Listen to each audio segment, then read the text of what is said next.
Hi everybody, my name is Hamideh.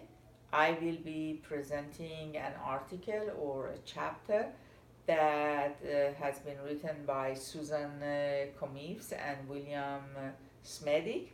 The name of the article or chapter is Using Standards to Develop Students' Learning Outcomes.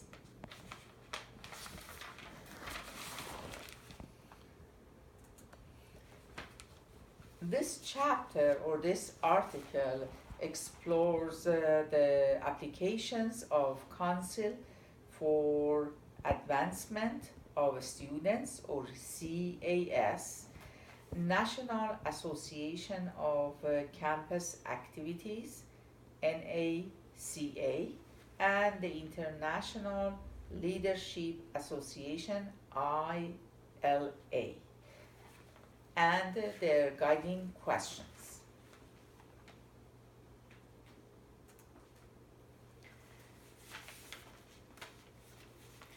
ILA outcomes and assessment guiding questions is: what are the intended outcomes of the leadership education program, and how are they assessed and used to ensure continuous quality improvement? That's what this article is trying to answer. Purpose and use of standards. Standards are necessary, based on this article, in designing programs that meet accepted quality as established by professionals in a field. If a campus has no central leadership and wants to start one, turning to standards assures reasonable approaches to the new program. And if a campus has actually a program and examining that existing program, it might assess its efforts by mapping present strategies onto a taxonomy and leadership learning outcomes.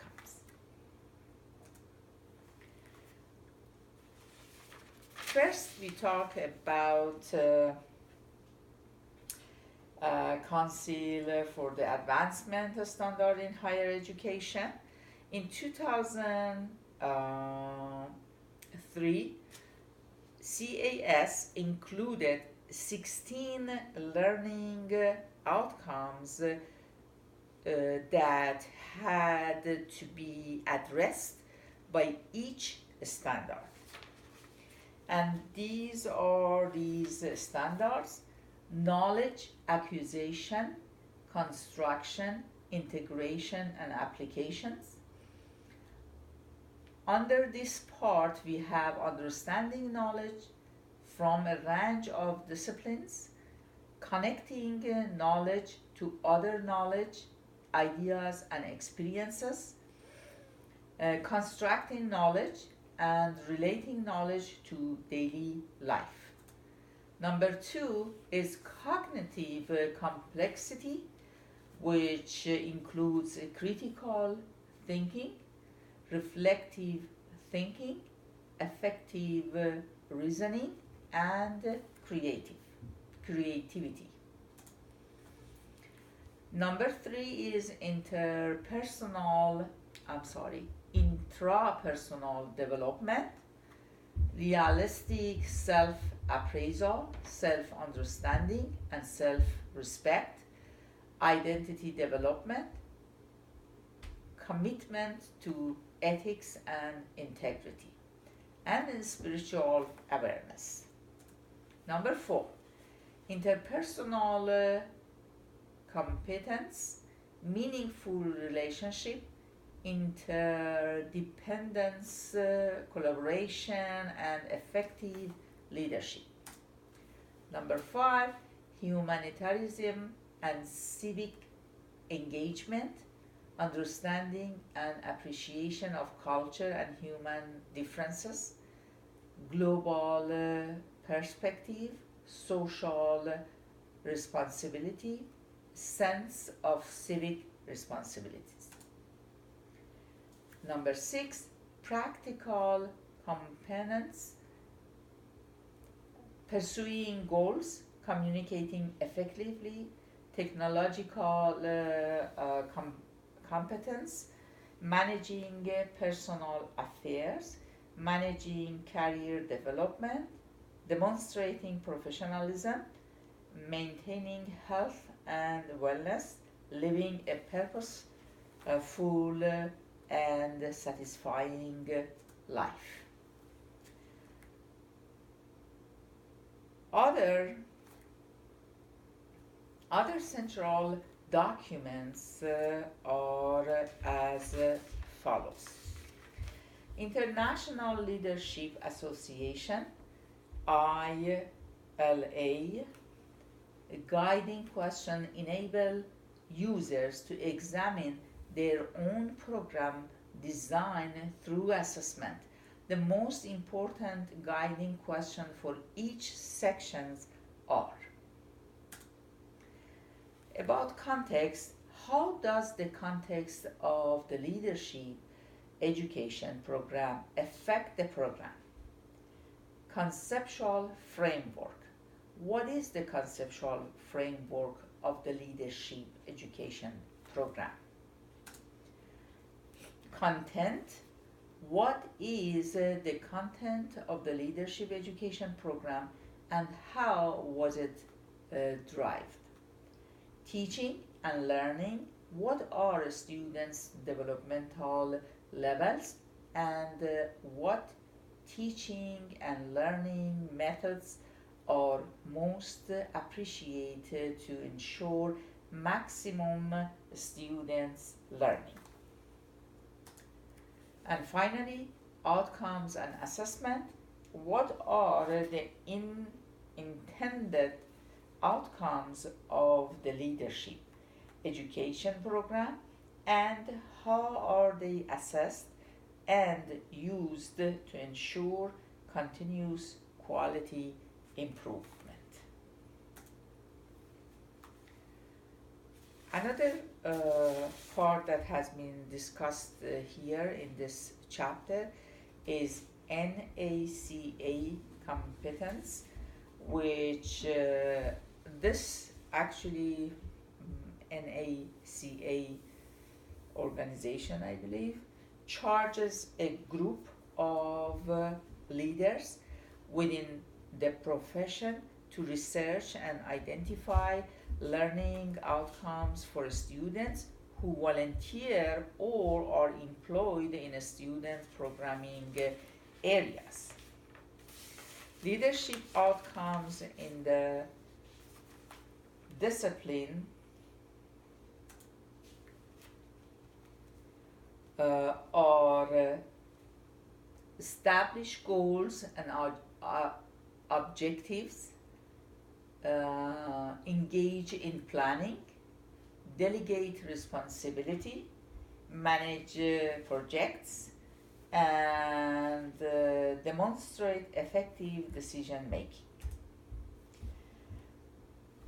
Also lead change or influence process, establish collaborative relationship, respect diverse perspective, practice teamwork like multidisciplinary and with diverse others, exhibit flexible leadership style, commit to citizenship or service. Another one here is the ACUI or I Lead program, which these professional competencies includes advising and helping, assessment, evaluation and research, equity, diversity and inclusion, ethical, professional practice, history, philosophy and values, human and organizational resources, law, policy, governance, leadership, personal foundation, and student learning and development. How do we assess our outcomes? The actual measuring of a student learning outcomes related to leadership can be reached through many assessment techniques, including qualitative and quantitative methodologies. The different level of this measuring outcome is mastery level, actually, highly competent, somewhat competent, not very competent, and no competency at all. Another part that has been discussed in this chapter is that CAS self-assessment guide. CAS provides the resources for professionals to work systematically through the self-assessment of an area, for example, leadership program. Also, CAS recommends that a diverse group of stakeholders participate in the process of self-assessment, which should include students. The areas that will be reviewed are as follows: mission, program, leadership, organization and management, human resources, financial resources, facilities, technology and equipment, legal responsibilities, equity and access, external relations, diversity, ethics, assessment and evaluation. What are future issues that we have to work or keep in mind are self-assessment and accreditation. Do students matter? Should they be a part of each assessment? Assessment of outcomes, evidence-based decision making, which is very important, and focus of attention.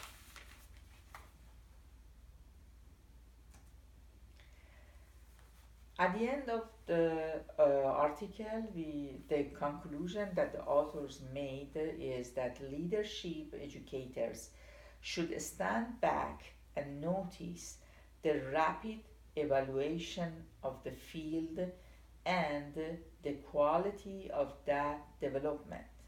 The field has come a long way. Resources on outcomes, standards, and assessment exist to guide quality professional practice. Individual practitioners and the co-curricular and curricular programs they are developing can rely on quality thinking to help their work if they turn to and use those resources.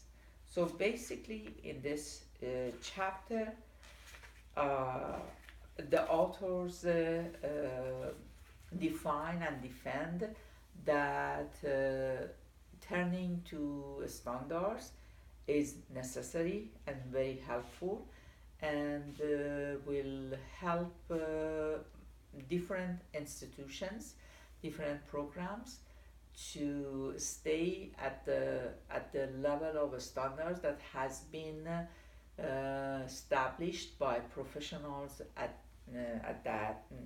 in that field. Thank you for watching.